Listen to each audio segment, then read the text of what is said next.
मैं सतचित आनंद हूं, शुद्ध बुद्ध आत्मन हूं। मुझे संसार के क्रियाकलापों से क्या, जगत के सब व्यापार मायावी हैं।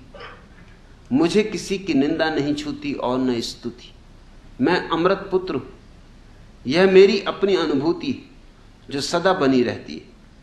आपके इस धर्म चक्र प्रवर्तन के महत् कार्य में मैं आपको सहयोग देना चाहता हूं और जगती के क्षितिज पर धर्म ध्वज को लहराते देखना चाहता हूं। अतः आपसे एकांत में भेंट की आकांक्षा है। पंडित मनसाराम शास्त्री।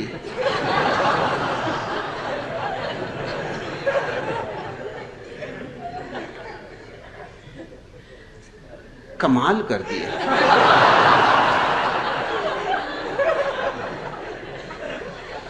अब जब सारा जगत माया ही है तो तुम किस जगती के क्षितिज पर धर्म ध्वज को लहराते हुए देखना चाहते हो?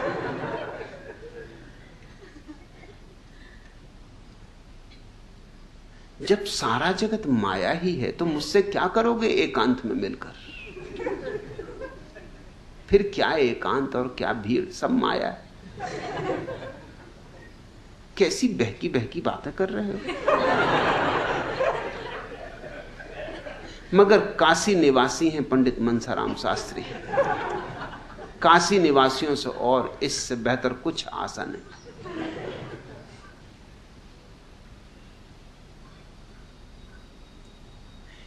क्या गजब की बातें कहीं पहले, लेकिन पीछे ढोल अपनी पोल खुद ही उखाड़ गए।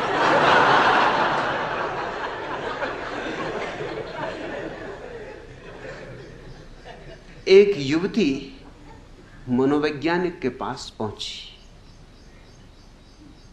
और कहने लगी, मैं परेशान हो गई, लोग मुझे निर्लज्ज कहते और मैं तो कोई कारण नहीं देखती, और जहां जाओ वहीं जो देखो वही मुझे निर्लज्ज बतलाता है। तो आप मुझे बताएं कि क्या मेरी निर्लज्जता है, क्या मुझ में कमी? मैं सुधार करने को तैयार हूं। मेरी जिंदगी दूभर कर दी इन लोगों ने। उस मनोवैज्ञानिक ने कहा, देवी पहले मेरी गोदी से उतर के सामने की कुर्सी पे बैठो, फिर आगे बात हो।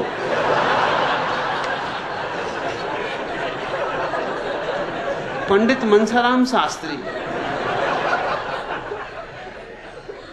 थोड़ी तो अकल का उपयोग करो।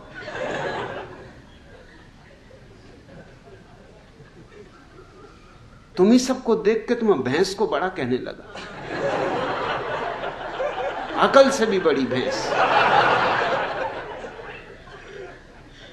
क्या प्यारे प्यारे शब्द तुमने कहे, सब उधार। मैं सच्चित आनंद हूं। भैया यहां कैसे आए, काहे के लिए आए? काशी से यहां तक का कष्ट किया। माया में यात्रा करते शर्म नहीं आती?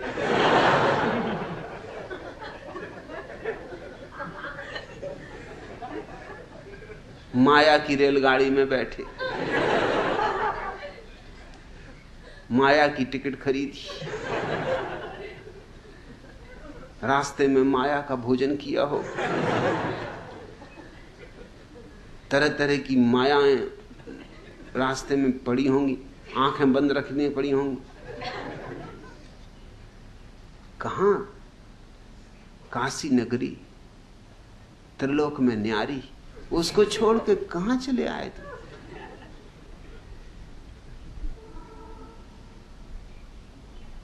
यहां पूना में क्या कर रहे हो?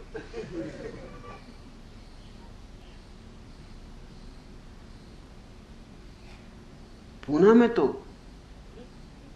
और सींग लग गए। पुणे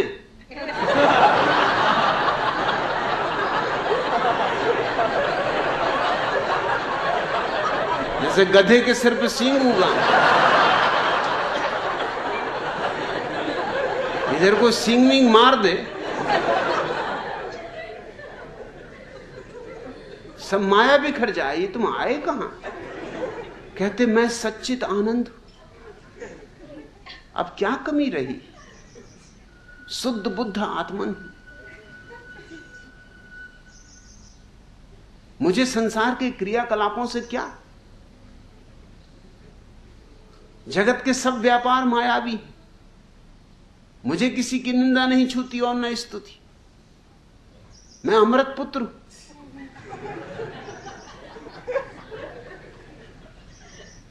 क्या कहूं तुम्हें? पंडित मनसाराम शास्त्री कहूं कि पंडित तोताराम शास्त्री कहूं?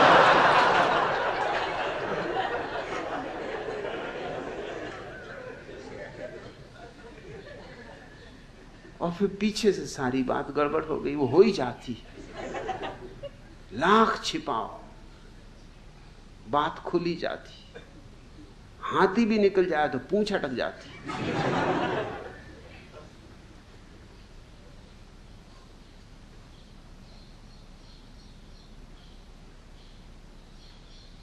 एक महिला अपने बीमार पति को देखने अस्पताल गई और उसकी तबीयत का हाल पूछा। पति ने कहा, बुखार तो टूट गया, अब टांग में दर्द है। पत्नी बोली, लल्लू के पापा, घबराओ मत जी। अरे जब बुखार ही टूट गया तो टांग भी टूट जाएगी।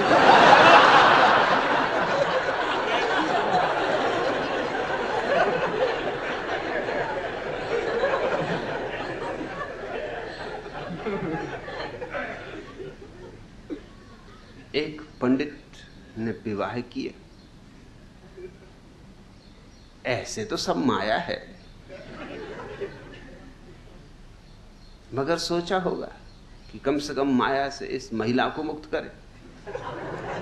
सो विवाह किया। विवाह के बाद सुहागरात के दिन पंडित तो भरे ही हुआ था। सो चर्चा ही यूं शुरू हुई। बोले अपनी पत्नी से, प्रेम अंधा होता है। यूं बोलते जा रहे हैं प्रेम अंधा होता है और कपड़े उतारते जा रहे हैं।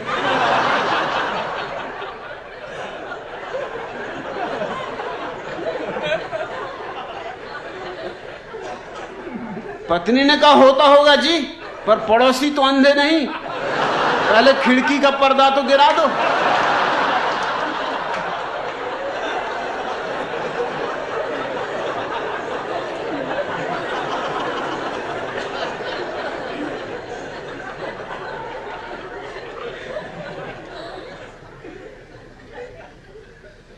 एक युवती एक साधु के पास गई और बोली, महाराज, आपने एक प्रवचन में कहा था अहंकार ही सबसे बड़ा पाप है, पर जब मैं शीशा देखती हूं तो सोचती हूं मैं कितनी सुंदर हूं, तो मुझे बहुत अहंकार हो जाता, मैं क्या करूं? साधु ने कहा, बच्चा, गलत फहमी कोई पाप नहीं।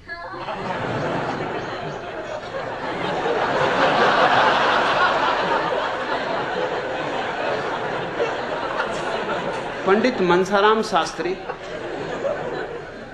हे काशी निवासी तोताराम, ये सब ज्ञान का कचरा हटाओ, इसमें तुम्हारा कोई भी अनुभव नहीं, रत्ती भर अनुभव नहीं। और नाराज मत होना, ये मेरा शिवजी वाला रूप है।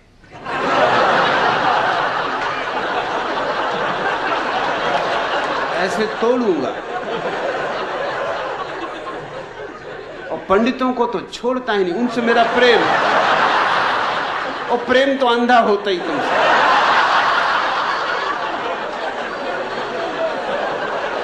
पंडित मेरे हाथ में पड़ जाए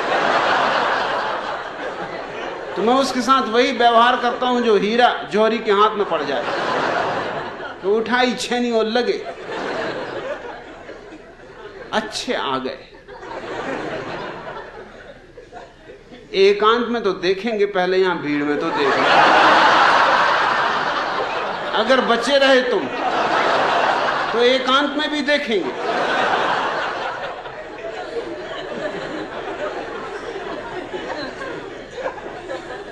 कहां की बातें कर रहे हो कि आपके इस धर्मचक्र प्रवर्तन के महत्कारी में?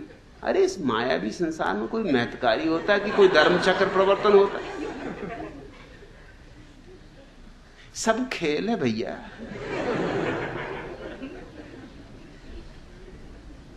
मैं कोई धर्मचक्र प्रवर्तन वगैरह नहीं कर रहा, ऐसी झंझटों में कौन पड़े। अब चक्र ही घुमाते रहो, सुदर्शन चक्रधारी बन जाओ, जब 24 घंटे मुरली बजाओ, मुरली वाले बन जाओ।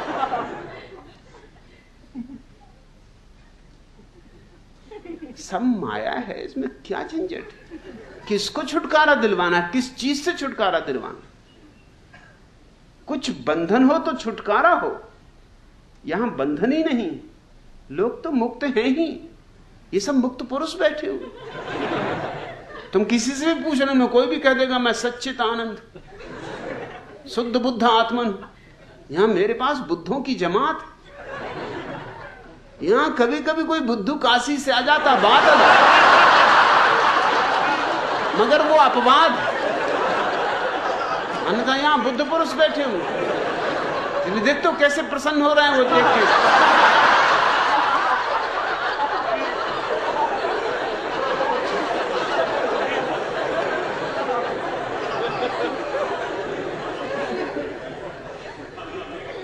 दोहराओ मत, दोहराने से कुछ भी नहीं होगा। किसी महिला के 8 बच्चे थे। जब भी कोई बच्चा किसी वजह से रोता तो वह उसे मनाते हुए कहती, देखो बेटा, गलती करके रोते नहीं। एक दिन बच्चों की शरारत से तंग आके वह रोने लगी और कहने लगी, ऐसे बच्चों से तो बगैर बच्चों के अच्छे थे। तभी उसकी छोटी पुत्री उसे मनाते हुए बोली, देखो मम्मी, गलती कल के लोते नहीं।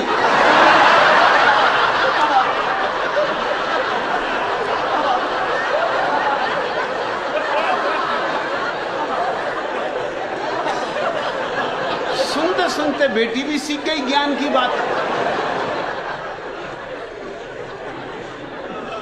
अब काशी में तो ये वचन हवा में डोल रहे हैं, जहां जाओ वहीं बच ही नहीं सकते। मैं अमृत पुत्र हूं, न निंदा छूती न स्तुति। तो क्या क्या छूता है तुम्हें? कुछ छूता है कि नहीं?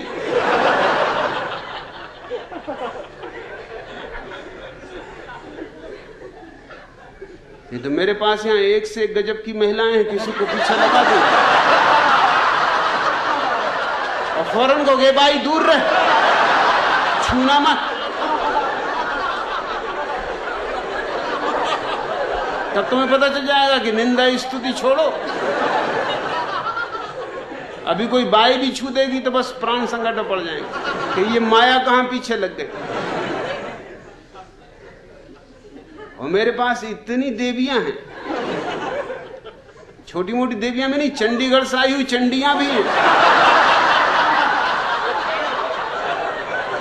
पीछे लगा दूंगा, काशी तक पीछे करेंगे।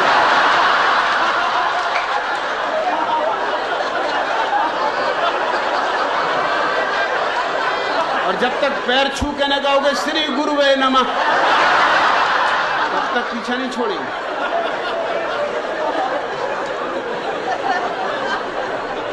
तोतों की तरह दोहराओ मत।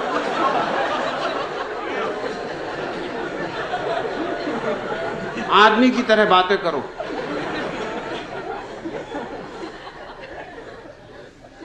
मुझे धोखा न दे सकोगी, धोखे काशी में चलते, क्योंकि वहां बाकी भी तोते।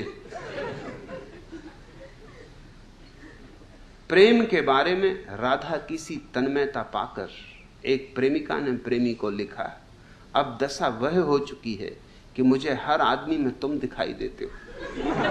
इसलिए बोराई स्थिति में मुझसे मत पूछो मैं क्या कर रही हूं। विवश होकर मैं किसी और से विवाह कर रही हूं। अब जब सब में कृष्ण ही कृष्ण दिखाई पड़ने लगे तो अब क्या कृष्ण कन्हैया के रास्ता देखो।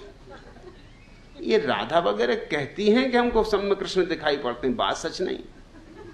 ये गोपियां कहती थी कि हमको दिखाई पड़ते हैं, जब कृष्ण द्वारका चले गए तो फिर काहे को रुआई धुआई मचाई हुई। तो कोई ग्वालों की कमी थी?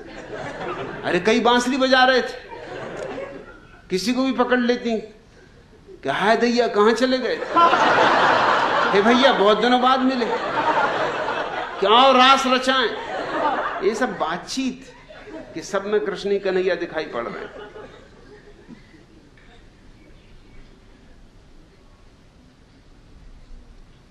तुम जब तक अपने इस व्यर्थ के ज्ञान से मुक्त ना होगे तब तक सार्थक दिशा में कोई यात्रा नहीं हो सकती। इस जीवन में अज्ञान नहीं भटकाता लोगों को, मेरे देखे ज्ञान भटकाता है। और तुम्हें उपनिषद का वचन याद दिलाऊं, पंडित हो, तुमने पढ़ा होगा मगर समझा नहीं होगा। पंडित कभी समझते ही नहीं, उनका काम पढ़ना, यंत्रवत। उपनिषद का वचन है, अज्ञान तो भटकाता ही, लेकिन ज्ञान महा अंधकार में भटका देता है। क्या अद्भुत लोग रहे होंगे। अभी ये उपनिषद के ऋषि को अगर कच्छ जाना होता, बिल्कुल नहीं जा सकते कि यहां कहां चले आ रहे, खतरा पैदा हो जाएगा संस्कृति को। ये उपनिषद के ऋषि को तुम जीने देते, जो कह रहा है कि अज्ञान तो निश्चित ही अंधकार में भटकाता है, लेकिन ज्ञान महा अंधकार में भटका देता है। और इससे बड़ी क्रांति की क्या बात हो सकती है? क्यों अज्ञान से भी ज्यादा बड़ी भटकन ज्ञान से पैदा हो जाती? अज्ञानी को कम से कम इतना बोध तो होता है कि मैं अज्ञानी हूं, तो एक विनम्रता होती, एक सरलता होती, एक सहजता होती। अज्ञानी में एक भलापन होता है, निर्मलता होती, अकड़ नहीं होती। वो कहता है मैं जानते नहीं कुछ, तो अकड़ों भी क्या। ज्ञान अकड़ लाता है, और थोथी अकड़, क्योंकि तुमने सीख लिया है, शास्त्र कंठस्थ कर लिए, अब उनको दोहरा रहे हो। एक पंडित एक तोता खरीदने गए, क्योंकि उनके विरोधी पंडित ने अपने घर के सामने एक तोता लटका रखा था जो गायत्री का मंत्र बोलता था। उससे उनकी प्रतिष्ठा को धक्का लग रहा था। उनके ग्राहक छिने जा रहे थे। ग्राहक कहते थे महाराज तुम्हें क्या पता है, अरे वहां देखो वह है महापंडित, उसके तोते भी गायत्री बोलते। सो वो भी बेचारे गए तोते की दुकान पे, भैया कोई तोता दो, कुछ ऐसा तोता दो कि गायत्री को भी मात कर दे। उसने कहा है एक तोता मेरे पास, और ऐसा तोता कि हिंदू को भी फांसे, मुसलमान को भी फांसे। अरे ऐसे गजब का तोता, बिल्कुल गांधीवादी तोता, अल्लाह ईश्वर तेरे नाम, सबको सन्मति दे भगवान। आधुनिक तोता, ये कहां गायत्री मंत्र लगा रखा है। कहा दिखाओ कहां है तुम्हारा तोता। ले गया उसे अंदर। तोता बिल्कुल बैठा हुआ था, खादी के कपड़े पहने हुए, गांधीवादी टोपी लगाए हुए, पास ही एक छोटा सा चरखा रखा था। पंडित ने भी कहा कि श्री गुरु वे नमः। गजब का तोता, एकदम शुद्ध खादी पहने, सामने रखा हुआ है चरखा। इसके संबंध में कुछ और समझाओ। उस दुकानदार ने कहा इसके पैर में देखते आप, बाएं पैर में एक धागा बंधा है, इसको खींच दो। एकदम उपनिषद के सूत्रों पर सूत्र बोलने लगता है। और इसके दूसरे पैर में देख रहे हो दूसरा धागा बंधा हुआ है, किसी को दिखाई भी नहीं पड़ेगा, बिल्कुल महीन धागा। अगर उसको खींच दो एकदम कुरान की आयतें बोलता है।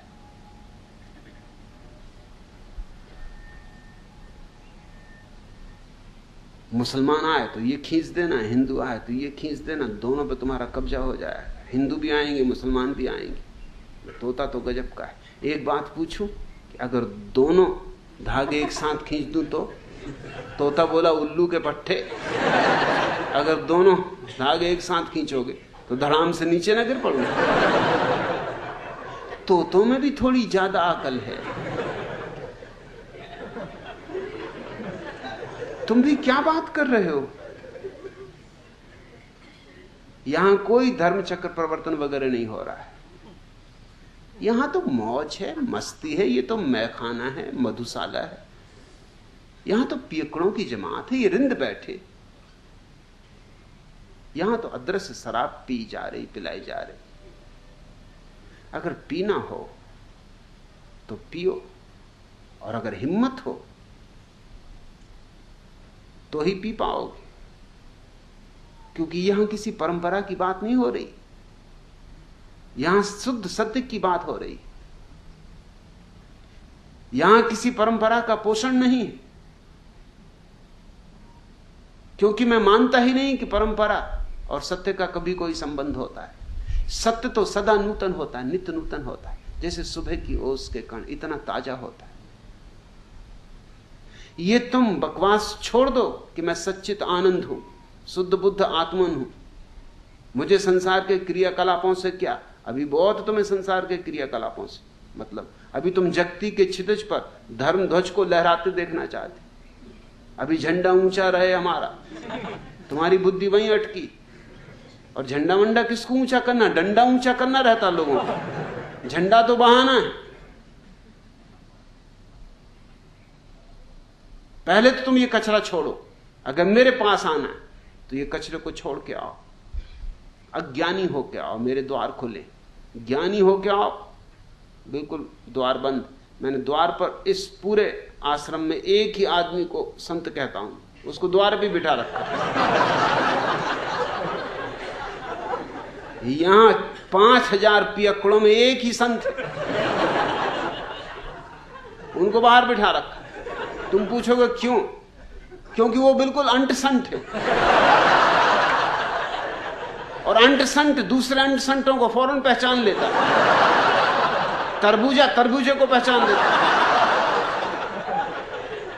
तो उनको मैं कहता हूं संत महाराज, उनको द्वार पे बिठा रखा, वहीं देख लेते हैं कि आ रहा अंट संट, वहीं से विदा कर देते। उनने तुम्हें कैसे घुसाने दिया, यही आश्चर्य। कभी कभी भांग वगैरह पी जाते हैं, अब संत ही हैं तो संतों का क्या, संत और भांग ना पिए। भांग वगैरह पी गए दिखता हो कि तुम भीतर घुसाए, नहीं तो वो पहले तुम्हें वहीं से विदा कर देते। ज्ञानियों के लिए दरवाजा बंद है, अज्ञानियों के लिए द्वार खुला है। मेरा हृदय खुला है, क्योंकि अज्ञानियों को बदला जा सकता है। ज्ञानियों के साथ तो फिजूल मेहनत होती है। पश्चिम का बहुत बड़ा संगीतज्ञ वेजनर जब भी किसी को शिष्य की तरह स्वीकार करता था तो कहता था, पहले कहीं संगीत तो नहीं सीखा, अगर संगीत सीखा हो तो रास्ता लगो, बाहर निकलो, और अगर जिद करोगे तो दुगनी फीस लूंगा। जिसने संगीत नहीं सीखा उसको मैं सिखाता हूं। स्वभावतः जो लोग संगीत सीखे होते वो कहते, ये तो उल्टी बात कर रहे हैं आप, हमने वर्षों मेहनत करके सीखा है, हमसे तो कम फीस लेनी चाहिए। वो कहता, पहले बुलाना भी तो पड़ेगा, वो मेहनत कौन करेगा। पंडित मनसाराम शास्त्री, पहले तो तुम्हारा शास्त्रीपन मिटाना पड़ेगा, पंडितपन मिटाना पड़ेगा, तब कहीं जाके कुछ बात बन सकती। अभी तुम धर्म ध्वज वगैरह ना फहराओ, अभी तो तुम्हारे जीवन में दिया जल जाए, यही काफी।